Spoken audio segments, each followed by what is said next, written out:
سورہ الفیل اور سورہ قریش یہ دونوں مکی صورتیں ہیں اور ان دونوں صورتوں کے مضامین میں اتنا گہرا تعلق ہے کہ جب تک حضرت عثمان رضی اللہ تعالیٰ عنہ کے نے ایک جلد میں قرآن مجید اکٹھا نہیں کیا تھا، اس وقت تک بعض صحابہ کرام کے پاس جو فردن صورتیں لکھی ہوئی تھیں، ان میں سے بعض صحابہ کرام نے یہ دونوں صورتیں اکٹھی لکھ رکھی تھیں، یعنی درمیان میں بسم اللہ نہیں تھی۔ لیکن جب پورے قرآن مجید کو ایک جگہ ایک جلد میں اکٹھا کیا گیا اور قرآن مجید کو اکٹھا کرنے کے لیے جو کمیٹی بنائی گئی تھی حضرت زید بن ثابت اور دوسرے حضرات کی، انہوں نے گواہیاں لینے کے بعد جو قرآن مجید مرتب کیا، جس کو اکٹھا کیا، اس میں پھر یہ دو صورتیں صحابہ کرام کی گواہیاں لے کر الگ الگ کی گئی۔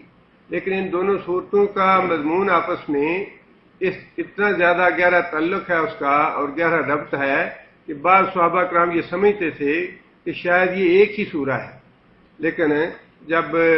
اس کو باقاعدہ اکٹھا کیا گیا تو جیسے رسول اکرم صلی اللہ علیہ وسلم نے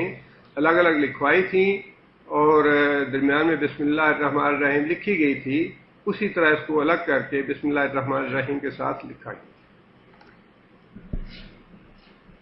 پہلی سورہ الفیل جو ہے اس کا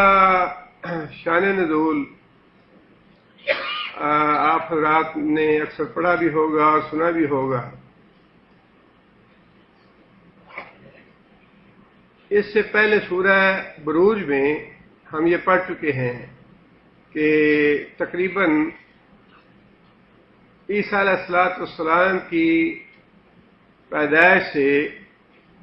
500-600 سال کے بعد، 550 سال یا 550 سال بعد کہہ لیجیے، یمن میں یہودی بادشاہ تھا، ذو نواس نام تھا اس کا، بہت ہی متعصب بادشاہ تھا، اور اس نے عیسائیوں پہ جبراً یہودیت قبول کرنے کا قانون بنایا، اور ساتھ یہ بھی کہا کہ جو آدمی یہودیت قبول نہیں کرے گا اسے قتل کیا جائے گا۔ اور فی الواقعی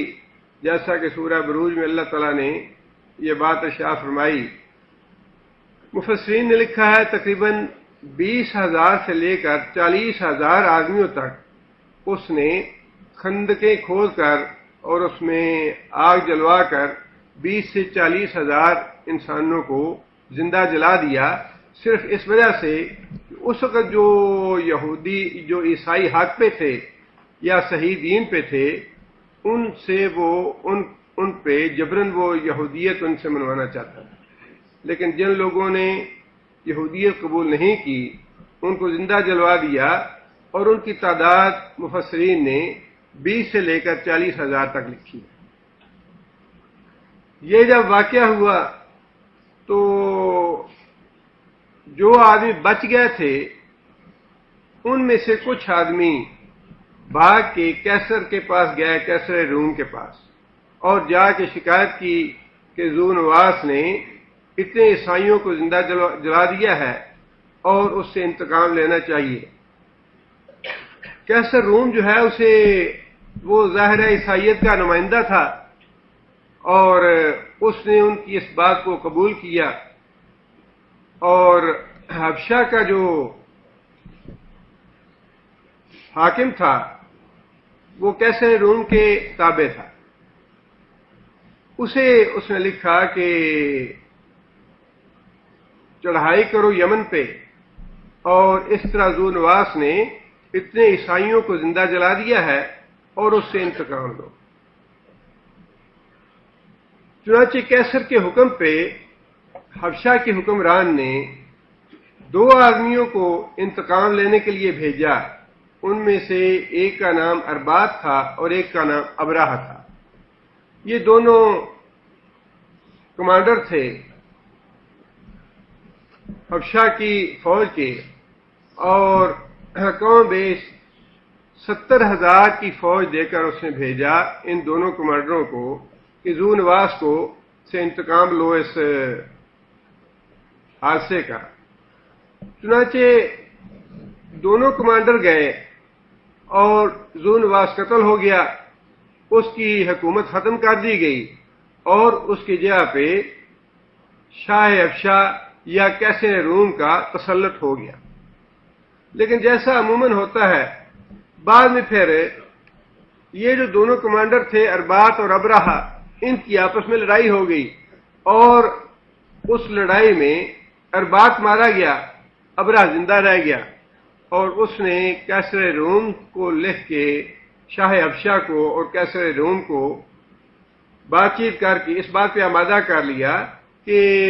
یمن پہ اس کی حکومت کو قبول کر لیا جائے۔ چنانچہ دونوں کی لڑائی میں وہ طاقتور ثابت ہوا، لہذا شاہ افشا نے بھی اور کیسر روم نے بھی اس کی حکمرانی کو قبول کر لیا۔ اب بالکل وہی بات آپ دیکھیے کہ جس طرح یہودیوں نے یہ چاہا تھا کہ زبردستی عیسائیوں کو یہودی بنایا جائے، اور زبردستی عیسائیوں کو یہودی بنانے کے لیے 20 سے 40 ہزار تک آدمیوں کو زندہ جلا دیا، وہی خناس آگے اس کے دماغ میں گھس گیا، ابرہہ کے دماغ میں، کہ عیسائیت جو ہے اس کو پھیلانا چاہیے۔ وہ یہودیت کو پھیلانے کے لیے اس نے ظلم کیا، اور وہی بات جو ہے وہ آگے ابرہہ کے دماغ میں گھس گئی کہ عیسائیت کو پورے عالم عرب میں پھیلانا چاہیے، اور اس نے بھی وہی ارادہ کیا جو اس سے پہلے ذو نواس کیا تھا۔ لیکن اس کے پیچھے، ابرہہ کی نیت کے پیچھے ایک اور بات بھی تھی۔ ایک تو یہ بات تھی کہ بیت اللہ شریف کی وجہ سے بنو ہاشم کو بہت زیادہ عزت حاصل تھی، متولی تھے یہ بیت اللہ شریف کے، اور سارا انتظام اور انصرام بنو ہاشم کے پاس تھا، جس کی وجہ سے پورے عالم عرب میں ان کی عزت کی جاتی تھی۔ اور آپ نے اکثر یہ پڑھا اور سنا ہے کہ بیت اللہ شریف میں 360 بت تھے۔ یہ جو 360 بت تھے یہ کسی ایک قبیلے کے نہیں تھے، نہ ہی سب کے متفقہ بت تھے۔ قریش کے اپنے بت تو 3-4 تھے، لات تھا، عزا تھا، حبل تھا، منات تھا۔ ان کے اپنے بت جو تھے وہ تو 3-4 تھے، لیکن نظام جو تھا مجاوری کا یا بیت اللہ شریف کے متولی ہونے کا وہ اس طرح کا تھا کہ جو بھی قبیلہ کوئی اپنا بت بناتا، وہ ایک بت تو اپنے قبیلے میں رکھتا اور اس کی فوٹو کاپی بنا کے یا اس کا دوسرا بت ویسا ہی بنا کے بیت اللہ شریف کی نظر کرتا کہ یہ فلاں قبیلے کا بت ہے۔ اب یہ مرضی تھی قریش کی، بنو ہاشم کی چودراہٹ تو ان کی تھی، یا مرضی تھی کہ جس پہ مہربان ہوتے اس کا بت قبول کرتے کہ ہاں تمہارا بت جو ہے یہ تو ہم لے کے بیت اللہ میں رکھتے ہیں، اور جس سے لڑائی جھگڑا ہوتا اس کا بت اٹھا کے باہر پھینک دیتے۔ مطلب یہ کہ ایک منوپلی تھی قریش کی، اور منوپلی اس حد تک تھی کہ جس سے معاملات ٹھیک ہوتے، جس سے راضی ہوتے، اس کی عبادات، اس کے عقائد، اس کی سیاست، اس کے سارے معاملات جو ہیں ان کے ساتھ ٹھیک رہتے، لیکن جس کے ساتھ معاملات بگڑ جاتے، کوئی لڑائی جھگڑا ہوتا، اس کے نہ بت قبول کرتے،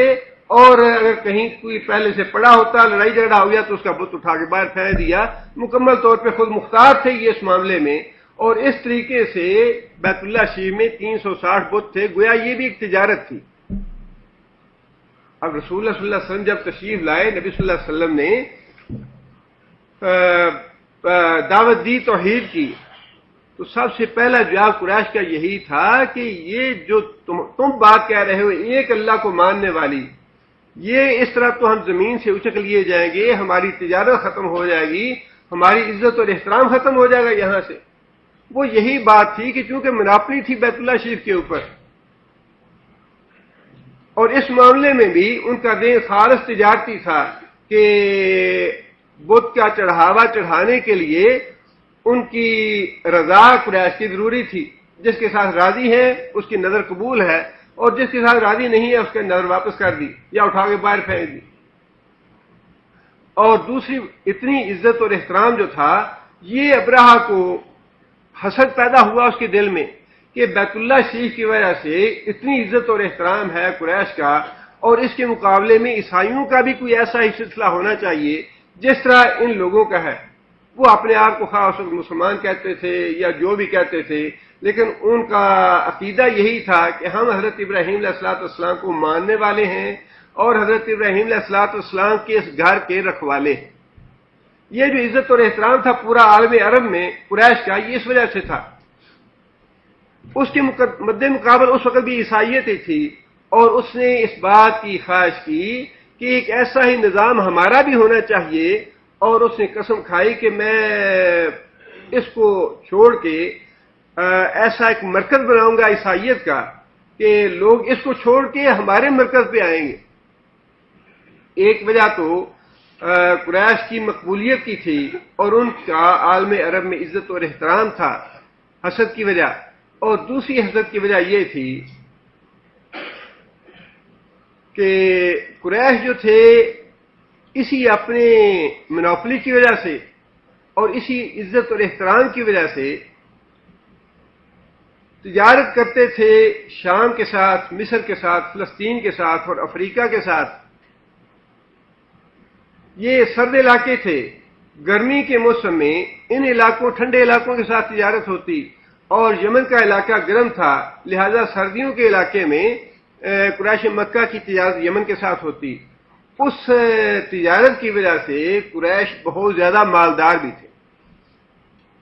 یہ دونوں چیزیں جو ہیں ان پہ ابراہ قبضہ کرنا چاہتا تھا۔ ایک تو مذہبی جو منوپلی تھی قریش کی، اس کا حسد تھا، اور ایک جو تجارتی منوپلی تھی اور تجارتی فوائد حاصل تھے، اسی مذہبی منوپلی کی وجہ سے جو قافلے قریش کے تجارت کے لیے جاتے راستے بھی ان پہ کوئی ڈاکہ نہیں ڈالتا تھا۔ جب وہ یہ کہہ دیتا کہ میں قریشی ہوں یا میں حرم کا رہنے والا ہوں، تو ڈاکو اگر پکڑ بھی لیتے تو چھوڑ دیتے، ان سے تو ہمیں کل کو واسطہ پڑنا ہے، ہمارا دین بھی ان سے متعلق ہے، ہمارا سیاست بھی، ہمارے باقی سارے معاملات جو ہیں ان سے متعلق ہیں، لہذا حرم کا ہونے کی وجہ سے یا قریش سے ہونے کی وجہ سے تجارتی قافلے بھی محفوظ تھے۔ اب ان دونوں باتوں کا حسد جو تھا وہ ابراہ نے محسوس کیا، اور اس نے اس بات کی تمنا کی یا ارادہ کیا کہ اس بیت اللہ شریف کے مقابلے میں بھی عیسائیت کا ایک مرکز ایسا بناؤں گا کہ لوگ بیت اللہ کو چھوڑ کے یہاں آیا کریں عبادت کے لیے، اور پھر جیسا احترام قریش کو عالم عرب میں حاصل ہے ویسا ہی احترام ہمیں مل جائے، اور جو تجارتی فوائد قریش اٹھا رہے ہیں وہی تجارتی فوائد ہم بھی اٹھائیں۔ یہ دونوں چیزیں ہمیشہ سے ملکوں کی چڑھائی پہ، قتل و غارت پہ اور جنگوں کا باعث بنتے رہے، آج بھی یہی ہے۔ اپنے مذہب کو پھیلانا اور زبردستی دوسرے پہ مسلط کرنا، اور دوسروں ملکوں کے فوائد اور مال دولت حاصل کرنا، آج بھی جنگوں کا باعث یہی دو باتیں ہیں۔ اس وقت بھی ابراہ نے یہی تصور کیا، اور اس نے اپنے ارادے کے مطابق ایک بہت بڑا کلیسا تعمیر کروایا یمن کے دارالحکومت صنعاء۔ عالی شان کلیسا تعمیر کروایا، اور اس کے بعد لوگوں کو وہاں آنے کی دعوت دی۔ جب قریش مکہ کو اس بات کا علم ہوا کہ یہ اس نیت سے کلیسا بنایا گیا ہے، ان کی غیرت نے یہ چیز گوارا نہ کی کہ دین ابراہیمی کے مقابلے میں کوئی دوسرا دین کھڑا ہو۔ روایات اس بارے میں مختلف ہیں۔ ایک روایت تو یہ ہے کہ چند قریشی نوجوانوں نے مشتعل ہو کر اس کلیسا کو آگ لگا دی کسی اس کے ایک حصے میں، اور بعض روایات میں یہ ہے کہ اس کی بے حرمتی کرنے کے لیے اس کو غلاظت سے گندا کیا گیا۔ بہرحال جو بھی بات ہوئی، اس کے نتیجے میں جب ابراہ کو یہ معلوم ہوا کہ میرے بنائے ہوئے کلیسا کی اس طرح سے بے حرمتی کی گئی ہے، تو اس نے اسی روز یہ قسم کھا لی کہ میں کعبہ کو ڈھائے بغیر نہیں چھوڑوں گا۔ چنانچہ اس نے ارادہ کر لیا کہ کعبہ کو ڈھانا ہے، اور اس مقصد کے لیے اس نے 60,000 کی فوج تیار کی، جس میں بعض روایات کے مطابق 9 ہاتھی تھے اور بعض روایات کے مطابق 13 ہاتھی تھے۔ ہاتھی ساتھ لے جانے کا مقصد یہ تھا، بیت اللہ شریف کے اندر جن لوگوں نے موقع ملا ہے بیت اللہ شریف کے اندر جانے کا، 3 ستون ہیں بیت اللہ شریف کے اندر۔ ہاتھی لے جانے کا مقصد یہ تھا کہ ان ستونوں کے ساتھ زنجیریں باندھ کے ہاتھیوں کے ساتھ باندھ دی جائیں گی، ہاتھیوں کو ہکایا جائے گا، اور ستون تینوں گر جائیں گے تو بڑی آسانی سے بیت اللہ شریف کی عمارت منہدم ہو جائے گی۔ 60,000 کا لشکر لے کے نکلا تو پہلے مرحلے پہ راستے میں عرب جو تھے انہیں پتہ چل گیا کہ یہ اس مقصد کے لیے لشکر لے کے آ رہا ہے، لہذا 3 جگہ پہ اس کو مزاحمت کا سامنا کرنا پڑا۔ پہلا معرکہ یمن سے تھوڑا آگے آنے کے بعد ایک قبیلہ تھا، اس کا سردار ذو نفر تھا، اس نے کچھ لشکر اپنا تیار کیا، مقابلہ کیا، لیکن 60,000 کے مقابلے میں وہ مزاحمت نہ کر سکا اور شکست ہو گئی، اس کو مارے گئے لوگ۔ پھر اس کے بعد دوسرا معرکہ نفیل بن حبیب سردار تھا اپنے قبیلے کا، اس نے بھی کچھ لشکر اکٹھا کیا اور مزاحمت کرنے کی کوشش کی، شکست کھائی اس نے بھی، لیکن نفیل خود گرفتار ہو گیا، اور اس شرط پہ اسے قتل نہ کیا گیا، ابراہا نے اس کو زندہ چھوڑ دیا کہ وہ ابراہا کے لشکر کی رہنمائی کرے گا۔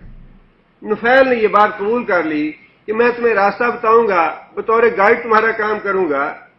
اور مجھے قتل نہ کرو۔ چنانچہ ابراہا نے اس کو بطور گائیڈ مقرر کر لیا، اور تیسرا معرکہ طائف میں ہوا۔ معرکہ تو نہیں تھا، بلکہ جب طائف میں پہنچا تو بنو ثقیف کا سردار مسعود تھا، اس نے خود یہ پیشکش کی کہ ہم تمہارے ساتھ لڑائی نہیں کر سکتے، ہماری خواہش صرف اتنی ہے کہ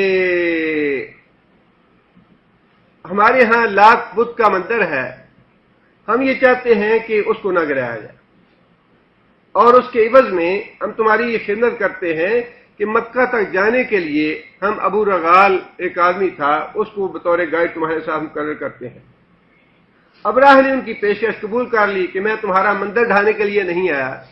میری غرض و غائب کچھ اور ہے، اگر تم مجھے میرے ساتھ مفاہمت کرنا چاہتے ہو اور آدمی اپنا گائیڈ میرے ساتھ دینا چاہتے ہو تو مجھے یہ قبول ہے، میں تم سے کوئی تعارض نہیں کروں گا۔ چونکہ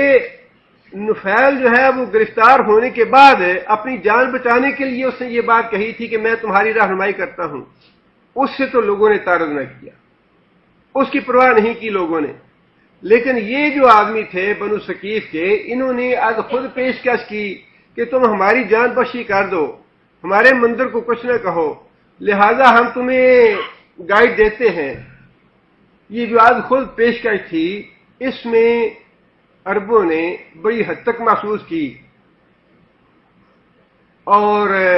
ابو رغال کے مرنے اس کو بڑی لعنت ملامت بھی کی، اور اس کے مرنے کے بعد اس کی قبر پہ سنگ باری تک کرتے رہے کہ یہ وہ بدبخت آدمی ہے جس نے حملہ آور کی مدد کی تھی یا اس کی رہنمائی کرنے کے لیے تیار ہو گیا تھا۔ بہرحال ابراہا اپنا 60,000 کا لشکر لے کر نفیل اور ابو رغال کی رہنمائی میں وہاں مکہ پہنچ گیا، اور عرفات سے تھوڑا پیچھے جا کے اس نے اپنے ڈیرے لگائے۔ وہاں پہنچنے کے بعد اس نے اپنا ایلچی مکہ بھیجا کہ وہاں کا جو بھی کوئی قبیلے کا کنبہ، کوئی سردار ہے قبیلے کا، اس سے جا کے یہ کہو کہ میں تم لوگوں سے لڑنے کے لیے نہیں آیا، میرا مقصد صرف کعبے کو ڈھانا ہے،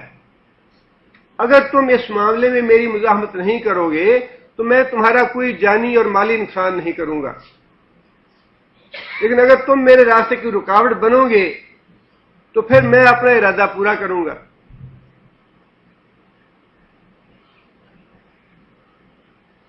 ایلچی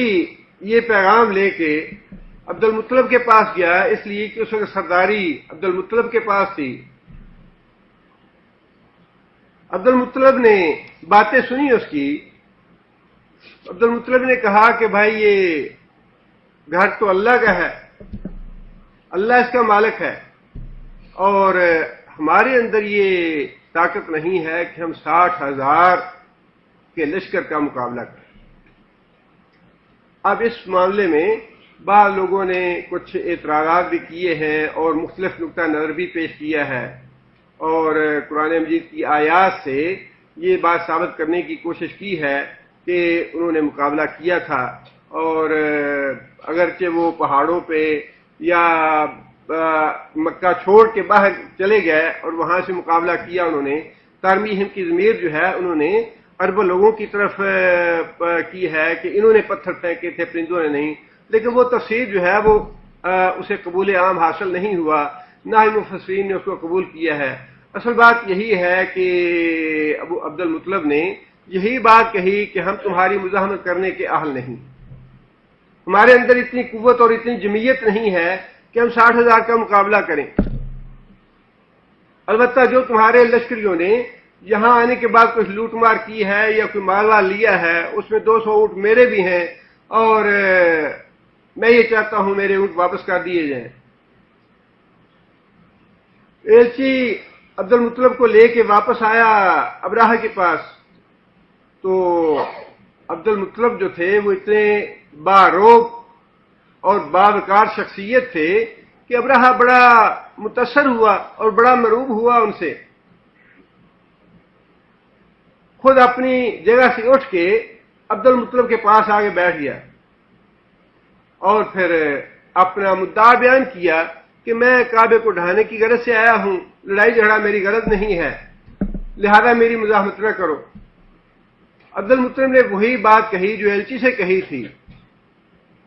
کہ ہم تمہارے لشکر کا مقابلہ نہیں کر سکتے، اور یہ جو گھر ہے بیت اللہ یا کعبہ جسے کہا جاتا ہے، اس کا مالک ہے اللہ، وہ چاہے گا تو اس کی حفاظت کرے گا، چاہے گا نہیں کرے گا، یہ اس کا معاملہ ہے۔ میرے 200 اونٹ ہیں، وہ تمہارے لشکریوں نے لوٹ لیے ہیں، میں ان کا مطالبہ کرنے کے لیے آیا ہوں۔ ابراہ کو تعجب ہوا اس بات پہ کہ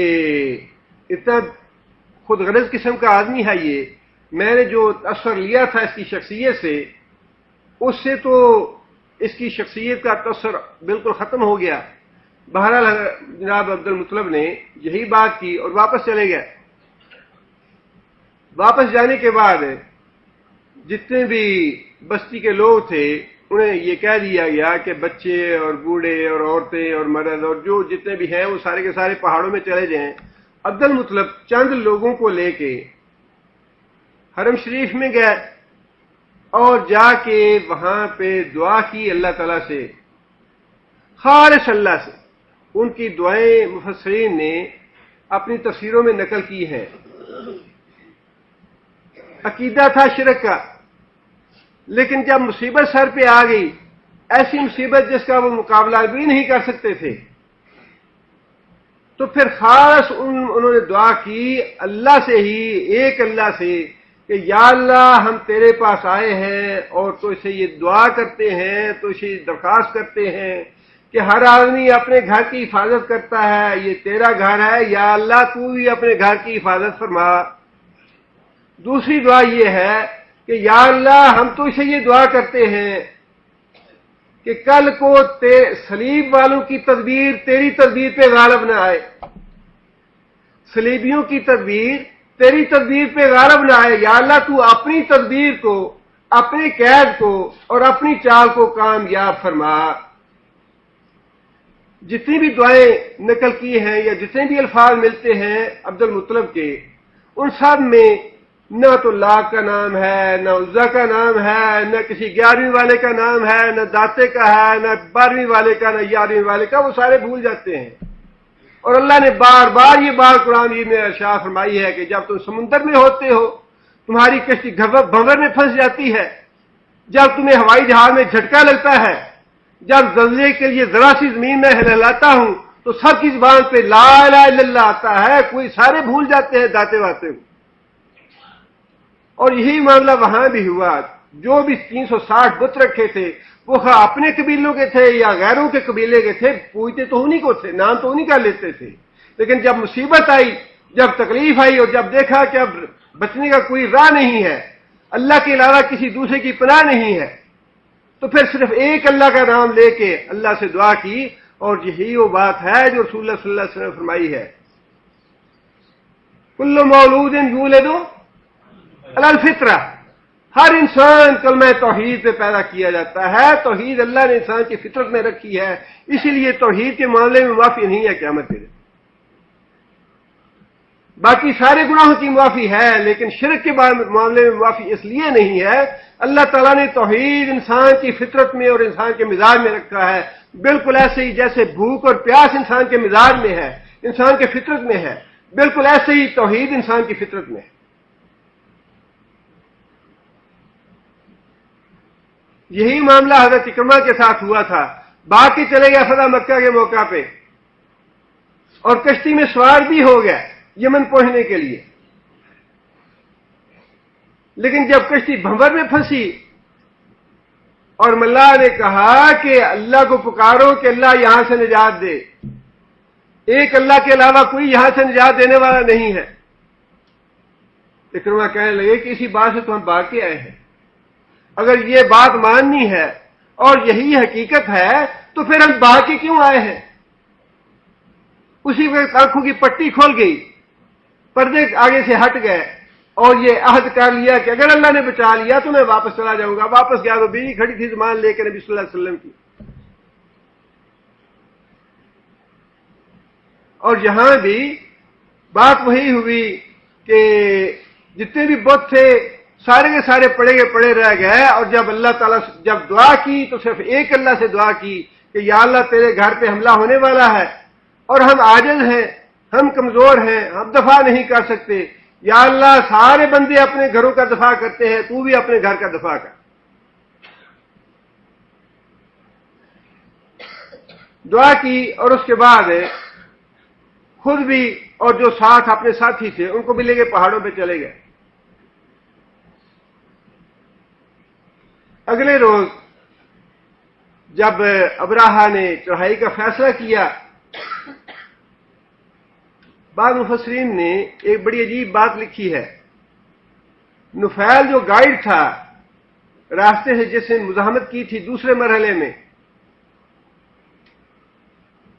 لیکن شکست کھا گیا اور اپنی جان بچائی گائیڈ بن کے، بعض مفسرین نے یہ لکھا ہے کہ اگلے دن جب ابرا نے کہا کہ لشکر کو لے کے چلو کعبہ کو ڈھانے کے لیے، تو نفیل نے آ کے ہاتھی کا کان پکڑا اور اس کے کان میں یہ بات کہی کہ یہ اللہ کا گھر ہے اور تم سلامتی سے واپس پلٹ جاؤ، جس طرف تمہیں یہ لے جانا چاہتے ہیں ادھر اللہ کا گھر ہے اور تمہارے لیے سلامتی اسی میں ہے کہ جہاں سے آئے ہو واپس پلٹ جاؤ۔ لیکن اگر یہ بات درست نہ بھی ہو تب بھی عملاً یہی ہوا کہ جب ابراہا نے ہاتھی کو کعبہ کی طرف چلانا چاہا تو اس کے قدم رک گئے، جب اس کو دائیں چلاتے بائیں چلاتے پیچھے چلاتے تو ہاتھی چلنے لگتا، دوڑنا شروع کر دیتا، لیکن جیسے ہی کعبے کی طرف اس کا منہ کرتے تو وہ اس کے پاؤں تھم جاتے۔ اب باتیں اگر انسان کو اللہ نے عقل دی ہے انسان کو، اور ایسی نشانیاں اللہ دکھاتے رہتے ہیں، آج بھی ایسی اللہ نشانیاں دکھاتے ہیں، یہ نہیں ہے کہ اللہ تعالیٰ نے اس کو کوئی پیغمبر تو نہیں تھا جس کے لیے اللہ نے یہ معجزہ دکھایا، لیکن اللہ تعالیٰ نے تنبیہ ضرور کر دی کہ جو کام تم کرنا چاہتے ہو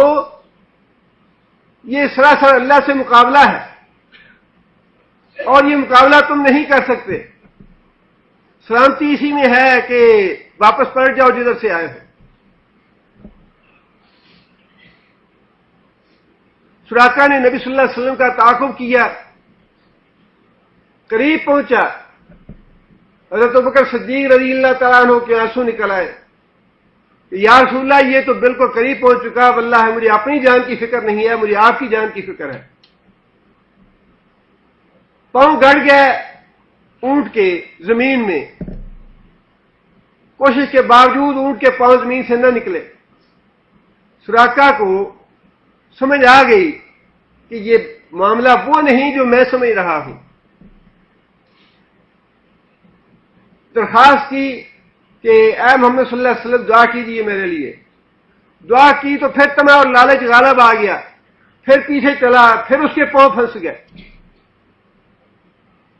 لیکن وہی بات ہے، نصیب کی بات بھی ہے، اور انسان کو اللہ تعالی نے عقل بھی دی ہے جو سوچے اور سمجھے اور غور کرے. نصیب بھی تھے اور اس نے عقل سے کام بھی لیا کہ یہ جو کام میں کرنا چاہتا ہوں یہ تو اللہ کو منظور نہیں، اور یہ بات وہ نہیں کہ میں کسی طمع اور لالچ کے لیے 100 اونٹ حاصل کرنے کے لیے قبضہ کر لوں یا ان کو گرفتار کر سکوں. میں ان کو گرفتار نہیں کر پاؤں گا. بات سمجھ میں آ گئی، امان طلب کر لی رسول اللہ صلی اللہ علیہ وسلم سے. اور اللہ کے رسول وہ نہیں تھے جو انتقام لیتے کہ نہیں ابھی تک تو تم میرے دشمن تھے اور کل کو امان لے کے جاؤ گے تو پتہ نہیں میرے ساتھ دوستی رکھو گے یا دشمنی کرو گے، ممکن ہے کل کو تم پھر میرے ساتھ دشمنی کرو. اللہ کے رسول نے امان دے دی. لیکن بات عقل میں آ گئی کہ یہ جو میں نے نشانیاں دیکھی ہیں یہ عام آدمی کے لیے نہیں ہے، یہ تو واقعی کوئی معاملہ اور ہے، یہ اللہ کی طرف سے ہے، یہ بندوں کی طرف سے نہیں ہے. لیکن وہ بدبخت جس تعصب کو لے کے آیا تھا یہ وہی تعصب ہے جس کے بارے میں بش نے کہا تھا کہ عراق اور افغانستان پہ حملہ کرنے کا حکم مجھے اللہ نے دیا ہے. بالکل وہی تعصب ہے. بدبخت کو یہ دیکھ لیا اپنی آنکھوں کے ساتھ کہ ہاتھی کعبہ کی طرف نہیں جا رہا، دائیں بھی جاتا ہے، بائیں بھی جاتا ہے، پیچھے بھی چلتا ہے، جس طرف بھی اس کو چلائیں چلتا ہے. اس کو پیٹ پیٹ کے نیزے مار مار کے اس کو زخمی کر دیا، لیکن اس کے باوجود بیت اللہ شریف کی طرف اس نے ایک قدم آگے نہیں اٹھایا. اللہ تعالیٰ بھی پھر تھوڑی بہت مہلت تو دیتے ہیں. اللہ نے بھی دیکھا کہ جو اس کا عزم ہے، ارادہ ہے اللہ سے مقابلہ کرنے کا، وہ پکا ہے. اور اسی کشمکش میں تھے کہ ہاتھی کو بیت اللہ شریف کی طرف چلایا جائے. مفسرین نے لکھا ہے کہ اچانک بحر عامہ کی طرف سے پرندے اڑتے نظر آئے، اور یہ پرندے ایسے تھے جیسے پرندے ہم نے کبھی حجاز میں نہیں دیکھے. نہ تہامہ میں نظر آئے ہیں، نہ حجاز میں نظر آئے ہیں، نہ شام میں نظر آتے تھے، نہ یمن میں نظر آتے تھے. یہ پرندے کوئی عجیب ہی مخلوق تھے. اور بعض مفسرین نے لکھا ہے کہ ان کا سار ایسا تھا، ان کا دھاڑ ایسا تھا، اور ان کے جو پنجے تھے وہ کتے کی طرح کے تھے. اس طرح کے ان کی شباہت تھی. پنجوں میں ایک ایک کنکر تھا اور چونچ میں ایک کنکر تھا. وہ پرندے اچانک آئے، جھنڈ کے جھنڈ آئے پرندوں کے، اور انہوں نے وہ اپنے پتھر یا اپنے کنکر پھینکنے شروع کیے. اور وہ کنکر ایسے تھے جیسا ہی کنکر وہ کسی آدمی کے اوپر گرتا تو اس کو وہاں پہ کھجلی اور خارش شروع ہو جاتی، اور خارش ایسی ہوتی کہ آہستہ آہستہ گوشت جھڑنا شروع ہو جاتا، خون بہنا شروع ہو جاتا، گوشت جھڑ جاتا اور ہڈی نظر آنے لگتی. ہڈیاں باقی رہ جاتی، گوشت گل گل کے سارا نیچے بہنے لگا. جس طرح پانی بہتا ہے اس طرح گوشت سڑ کے اور جل کے نیچے بہنے لگتی.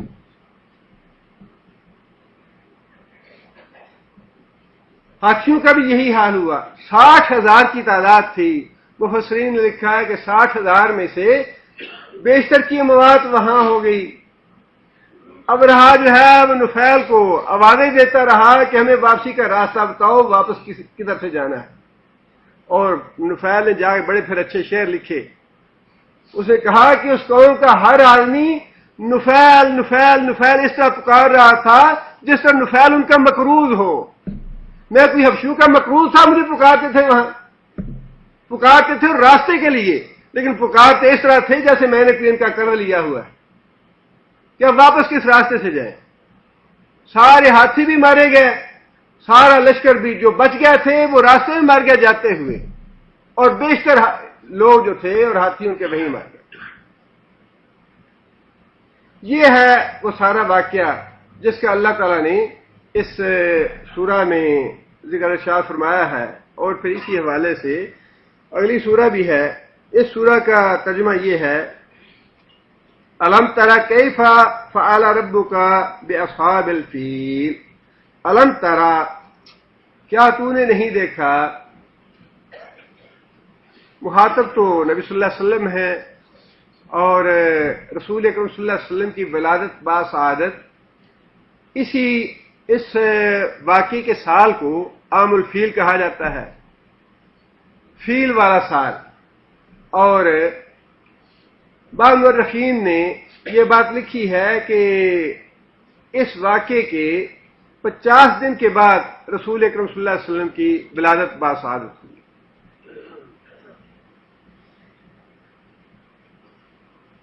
اس وقت اگرچہ رسول اکرم صلی اللہ علیہ وسلم موجود نہیں تھے، لیکن اس واقعے کو دیکھنے والے، مشاہدہ کرنے والے اور اس واقعے کو بتانے والے، بیان کرنے والے تو سینکڑوں میں تھے۔ اس لیے اللہ تعالیٰ نے یہ بات فرمائی کہ الم تری، حضرت عائشہ رضی اللہ تعالیٰ عنہا فرماتی ہیں کہ 2 آدمی میں نے دیکھے ان کے جو اپاہج ہو گئے تھے اس حملے میں، اور میں نے پھر اپنی آنکھوں سے مکے کی گلیوں میں ان کو بھیک مانگتے دیکھا۔ اس لیے اللہ نے فرمایا کہ کیا تو نے نہیں دیکھا کیف فعل ربک باصحاب الفیل، کیف کیسا، فعل معاملہ کیا، ربک تیرے رب نے، باصحاب الفیل ہاتھی والوں سے۔ آگے فرمایا الم یجعل کیدہم فی تضلیل، استفہام کا ہے، کیا لم نفی کا ہے، یجعل نہیں کیا، کیا نہیں کیا اللہ نے، کیدہم ان کے قید کو، ان کی چال کو، ان کی تدبیر کو، فی تضلیل، بال کہتے ہیں ضائع کر دینے کو، کیا اللہ تعالیٰ نے ان کی تدبیر کو گم نہیں کر دیا، ان کی تدبیر کو ضائع نہیں کر دیا، ان کی تدبیر کو برباد نہیں کر دیا؟ ہے سوال کے انداز میں، لیکن فکرہ جو ہے وہ مثبت ہے کہ ہاں واقعی اللہ نے ان کی تدبیر کو ضائع کر دیا۔ تدبیر قید جو ہے ویسے تو خفیہ چال کو کہا جاتا ہے، خفیہ سازش کو کہا جاتا ہے، اور خفیہ سازش جو ہے وہ اس میں یہی تھی۔ بظاہر اس کا کلیم تو یہ تھا کہ میرے کلیسا کی بے حرمتی کی گئی ہے، اس کا بدلہ لینا چاہتا ہوں، حالانکہ جو دل میں بات چھپی ہوئی تھی یا قید تھا یا جو چال وہ چلنا چاہتا تھا وہ یہ تھا کہ جو عالم عرب میں احترام قریش کو حاصل ہے وہ ہم کو وہاں یمن میں حاصل ہو جائے، اور جو تجارتی مفادات قریش کو حاصل ہیں یہاں مکے میں بیٹھے ہوئے، وہ تجارتی مفادات ان پہ ہمارا قبضہ ہو جائے۔ اس لیے اللہ تعالیٰ نے فرمایا کہ جو تمہارے دل کے اندر کی سازش تھی، دل کے اندر کی چال تھی، ہم نے اس کو ضائع کر دیا، اس کو برباد کر دیا۔ وَأَرْسَلَ عَلَيْهِمْ طَيْرًا أَبَابِيلَ، وَأَرْسَلَ اور بھیجے علیہم اوپر ان کے، طیرن پرندے، ابابیل، ابابیل کا معنی ہے جھنڈ، خواہ وہ جھنڈ پرندوں کا ہو یا جانوروں کا ہو یا انسانوں کا ہو، ابابیل جھنڈ کو کہتے ہیں۔ پرندوں کے جھنڈ بھیج دیے ہم نے ان کے اوپر، ترمیہم بحجارۃ من سجیل، ترمی مادہ کیا ہے اس کا؟ رامیم یا رمی کرنا، رمی کرنا کیا معنی؟ پھینکنا۔ ترمی کون سا فعل ہے؟ مضارع ہے، صیغہ واحد مؤنث کا، یہ جماعت جھنڈ جو ہے اس کے لیے واحد کا صیغہ آیا ہے۔ ترمیہم، وہ جھنڈ جو ہے وہ پھینکتا تھا، ہم ان کے اوپر کیا پھینکتا تھا؟ بحجارۃ، پتھر تھے وہ، من سجیل، سجیل کہتے ہیں کچی مٹی جو ہے جس کو پانی میں بھگو کے گوندا جاتا ہے اور پھر اس کو آگ میں پکایا جاتا ہے، جس طرح اینٹیں پکائی جاتی ہیں، مٹی میں اینٹیں پہلے بنا کے کچی مٹی سے اس کو پھر پکایا جاتا ہے، وہ جو پکی ہوئی اینٹ ہے اس کو سجیل کہتے ہیں۔ فرمایا کہ وہ جو پتھر پھینکتے تھے وہ سجیل کی طرح کے تھے، پکی ہوئی مٹی کی طرح کے پتھر تھے۔ آگے فرمایا فَجَعَلَهُمْ كَعَصْفٍ مَأْكُولٍ، فَجَعَلَهُمْ اور کر دیا ان کو، ابراہ کے لشکر کو۔ اسف کسے کہتے ہیں؟ گلے کے اوپر جو بھوسا ہوتا ہے، چھلکا ہوتا ہے، اسے کہتے ہیں۔ فرمایا کہ اسفن بھوسے کی مانند، معقول عقل سے مفعول ہے، معقول کھایا گیا۔ جس طرح بھوسا کھایا گیا ہوتا ہے، یہ اور بھی ان کو ذلیل و رسوا کرنے کے لیے کہ ہم نے اس طرح ان کا بھیجا نکال دیا، اس طرح ہم نے ان کو ہلاک کیا، اس طریقے سے ہم نے ان کو ذلیل و رسوا کیا۔ جس طرح کھایا ہوا بھوسا ہوتا ہے اور کچلا جاتا ہے پاؤں کے نیچے، اس کی کوئی حیثیت نہیں ہوتی، کوئی اس کو اہمیت نہیں دیتا، بالکل ایسے ہم نے ان کو تباہ اور برباد کر دیا۔ اب یہ تو واقعہ ہے جو اس سورہ کا شان نزول ہے، لیکن اس سورہ سے کفار مکہ کو بتانا کیا مقصود تھا؟ اصل چیز تو وہ ہے، مقصود واقعات جتنے بھی اللہ نے بیان فرمائے ہیں قرآن مجید میں، وہ مال قصہ کہانی سنانے کے لیے بیان نہیں کیے، نہ ہی یہ تاریخ کی کتاب ہے کہ قصے اور کہانیاں لوگوں کو بتائے جائیں۔ ہر واقعے کے پیچھے کوئی نہ کوئی سبق موجود ہے۔ سب سے پہلا سبق اس میں یہ ہے کہ کعبے کی اور بیت اللہ کی حفاظت کس نے کی؟ اللہ نے کی۔ وہ 360 بت جو ہیں جب موقع آیا تو سارے کے سارے بیکار ہو۔ یہ بت اور حضرت صاحب اور پیر صاحب خواہ زندہ ہو یا مردہ ہو، کام کسی کے بھی نہیں ہے۔ یہ 360 بتوں سے بھی زیادہ ناکارہ اور بیکار ہے۔ اس لیے وہ 360 بت جو تھے وہ تو پڑے تھے بیت اللہ شریف کے اندر، اور یہ جو زندہ بت ہم سے لیتے ہیں نظریں نیاری، یہ تو لوٹ مارتے ہیں، لاکھوں کی نظریں لے کے پھر بھی خوش نہیں ہوتے، کروڑوں کی نظریں کھاتے ہیں، لیتے ہیں، لوٹتے ہیں دنیا کو، دکانیں چمکاتے ہیں، اپنے کاروبار بنا رکھے ہیں۔ یہ تو ان سے بھی زیادہ بدتر بت ہے، لیکن کام کسی کے بھی نہیں ہے۔ جیسے وہ بت بیکار تھے، ویسے ہی یہ بھی جتنی بھی درگاہیں ہیں، جتنی بھی خانقاہیں ہیں، اول تو ان کا اسلام میں یا شریعت میں کوئی جواز نہیں بنانے کا، اس طرح کی درگاہیں اور خانقاہیں، لیکن جتنی بنی ہوئی ہیں ساری کی ساری بیکار۔ دینے والی ذات اللہ ہے، بچانے والی ذات اللہ ہے، مشکل کشا ذات اللہ ہے، حاجت روا ذات اللہ ہے، لیکن امتحان اسی بات میں ہے کہ جو مزار پہ جاتا ہے، خانقاہ پہ جاتا ہے، پیر کے پاس جاتا ہے، اللہ اس کو دیتا رہتا ہے، تاکہ جو گمراہی کا راستہ اس بیوقوف نے اختیار کیا ہے، اگر وہ تعصب ہے اس میں، اگر وہ اللہ کی طرف پلٹنا نہیں چاہتا، اللہ کے دین کو سمجھنا نہیں چاہتا، تو اسی راستے پہ جہنم میں جائے۔ آزمائش ضرور ہے اس میں، جو مندر میں جاتا ہے اللہ اس کا بھی چھینتا نہیں ہے، اللہ اس کو بھی دیتا رہتا ہے،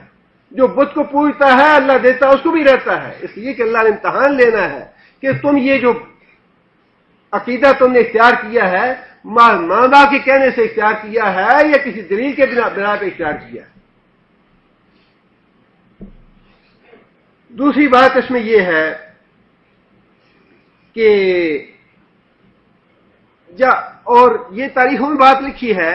کہ جب یہ واقعہ ہوا، ایک تو اس واقعے کی وجہ سے قریش کی عزت اور احترام میں کئی گنا اضافہ ہو گیا، اللہ نے بڑی عزت اور بڑا احترام بنا دیا ان کا۔ اور دوسری بات یہ ہوئی، مفسرین نے لکھا ہے کہ کم از کم بعض روایتوں میں ہے 7 سال تک اور بعض روایتوں میں ہے 10 سال، اس واقعے کے 7 یا 10 سال بعد تک قریشیوں نے بتوں کو نہیں پوجا، صرف ایک اللہ کی بندگی کرتے رہے، جیسا بھی ان کا عقیدہ تھا، جس چیز کو بھی وہ بندگی سمجھتے تھے، کم از کم 10 سال تک مسلسل بتوں کو انہوں نے پوجا نہیں ہے، ایک اللہ کی بندگی کرتے رہے کہ ایک اللہ نے اس کو بچایا ہے اپنے گھر کو۔ اب سبق اس میں قریشیوں کے لیے یہ تھا کہ جب اللہ نے بچایا اس بت کو، اس کے ذریعے تمہاری عزت بنائی، تمہارا احترام بنایا، تو تم نے اس بات کو خود تسلیم کیا کہ اللہ ایک ہے، تم نے اس بات کو تسلیم کیا پناہ دینے والا، بچانے والا، مشکل کشا، حاجت روا صرف ایک اللہ ہے، اور نبی صلی اللہ علیہ وسلم کی دعوت اس کے علاوہ اور کیا ہے؟ محمد بھی تو یہی دعوت دیتے ہیں، محمد کی بات تم ماننے کے لیے تیار نہیں ہو صلی اللہ علیہ وسلم کی. محمد صلی اللہ علیہ وسلم بھی تو تمہیں یہی نصیحت کرتے ہیں، یہی بات لے کے آئے ہیں کہ لا الہ الا اللہ، لا الہ الا اللہ کہو تفلحوا، فلاح پا جاؤ گے. اور یہ بات آج سے پہلے اس واقعے کے حوالے سے تم نے خود بھی تسلیم کی، لیکن آج تم نے نبی صلی اللہ علیہ وسلم کی مخالفت اور دشمنی شروع کر دی ہے.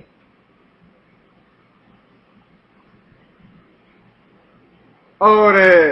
تیسری بات اس میں یہ ہے کہ جو بھی اللہ کے دین کو مٹانے کا ارادہ لے کے نکلے گا وہ انشاءاللہ خائب و خاسر ہو، خواہ وہ 1400 سال کا پہلا ابرا ہو یا 1400 سال بعد کے بش اور بلیر ہوں. جو بھی ہے کافر اور مشرک ہے، یہودی ہے، عیسائی ہے، جو بھی اللہ کے دین کو مٹانے کا ارادہ کرے گا انشاءاللہ اللہ کے فضل و کرم سے اسی طرح برباد ہوگا، ہلاک ہوگا جیسا اللہ نے ابراہ کو برباد اور ہلاک کیا.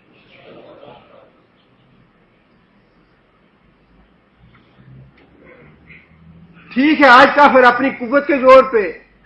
اور اپنی طاقت کے زور پہ اسلام کا مذاق اڑاتے ہیں، قرآن کی توہین کرتے ہیں، رسول اکرم صلی اللہ علیہ وسلم کی توہین اور گستاخی کرتے ہیں، لیکن اللہ مہلت دے رہا ہے انہیں. اس میں امتحان ہے دونوں کے لیے، مسلمانوں کے لیے بھی امتحان ہے، کافروں کے لیے بھی امتحان ہے. مسلمانوں کا امتحان یہ ہے کہ اگر فی الواقع ان کے اندر ایمان کی رمق کوئی باقی ہے تو وہ اس کا کیا رد عمل کرتے ہیں. کہیں کوئی رد عمل ہوتا ہے یا نہیں، کوئی ایمان کی رتی ان کے اندر ہے یا نہیں، اللہ اور اللہ کے رسول کے ساتھ تعلق اور ایمان کے دعوے میں وہ سچے ہیں یا جھوٹے ہیں، یہ امتحان ہے.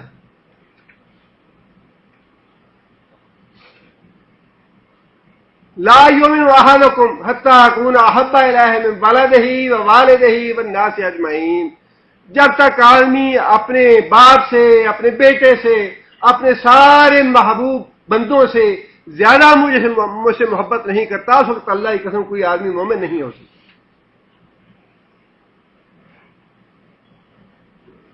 جو آدمی جس بھی حیثیت میں ہے، جتنا بھی کچھ کر سکتا ہے، اس کو اپنا رد عمل جو ہے وہ ضرور ظاہر کرنا چاہیے. جتنی اللہ تعالیٰ نے جس کو توفیق دی، یہ ضروری نہیں ہے کہ اس کے لیے کوئی خاص صلاحیت ہونی چاہیے، خاص علم ہونا چاہیے. جو کچھ اللہ نے کسی کو دیا ہے، اپنا رد عمل جو ہے وہ اپنا ایمان تو ظاہر کرنا چاہیے. اور وہ معاملہ تو اللہ کا ہے کہ اللہ تعالیٰ نے جب کوئی نہیں اٹھے گا تو اللہ تعالیٰ محتاج نہیں ہے بندوں کا. اگلا سبق بھی اس میں یہی ہے کہ اللہ کا دین کسی کا محتاج نہیں ہے. ٹھیک ہے، انہوں نے یہ محسوس کر لیا کہ ہم اس کا مقابلہ نہیں کر سکتے اور راستے سے ہٹ گئے، لیکن کیا بندوں کے دین کی حفاظت نہ کرنے کی وجہ سے اللہ کا دین مٹ گیا؟ اللہ نے اپنے دین کو باقی رکھنا ہے، اور اللہ تعالیٰ اگر یہ کام جس بھی آدمی سے لے، جس بھی قوم سے لے، وہ اس کے لیے سعادت ہے، وہ اس کے لیے فضیلت اور بزرگی ہے. لیکن جو آدمی دین کی خدمت نہیں کرتا یا دین سے ہٹ جاتا ہے یا دین سے غافل رہتا ہے، اللہ اس کا محتاج نہیں. یہ انسان کی اپنی سعادت ہے، اس کی اپنی نیکی کی بات ہے کہ اللہ کے دین کی خدمت کا کوئی کام اللہ اس سے لے لے، یا وہ ارادہ کر لے کہ میں نے دین کی خدمت کا کوئی کام کرنا ہے. ورنہ اللہ کا دین کسی کا محتاج نہیں ہے. جب کوئی نہیں ہوگا تو خود اللہ اپنے دین کی حفاظت فرمائے.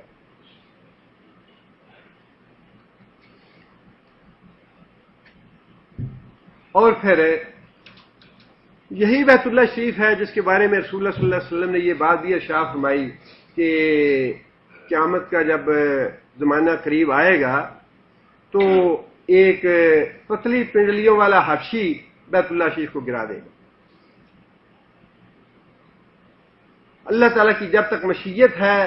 جب تک یہ نظام چلتا رہے گا. لیکن جب اللہ کو وما تشاءون الا ان یشاء اللہ، یہ اللہ کی مشیت کے مطابق ہے سارے کام. جب اللہ کو منظور ہوگا تو ابرا کو اللہ کو منظور نہیں تھا، ابرا کو اللہ نے ہلاک کر دیا. جب اللہ کو منظور ہوگا تو وہ بدبخت جس کی قسمت نے یہ بدبختی لکھی ہے وہ بیت اللہ شریف تک پہنچ جائے گا، اس کی کوئی مزاحمت بھی نہیں کرے گا اور بیت اللہ شریف کو نہ صرف گرا دے گا بلکہ دوسری حدیث میں، طبرانی کی حدیث میں یہ بھی ہے کہ اس کو بیت اللہ شریف کو آگ لگا دی جائے. لیکن یہ سارے معاملات اللہ کے ہاتھ میں ہیں اور اللہ کی مشیت کے تابع ہیں.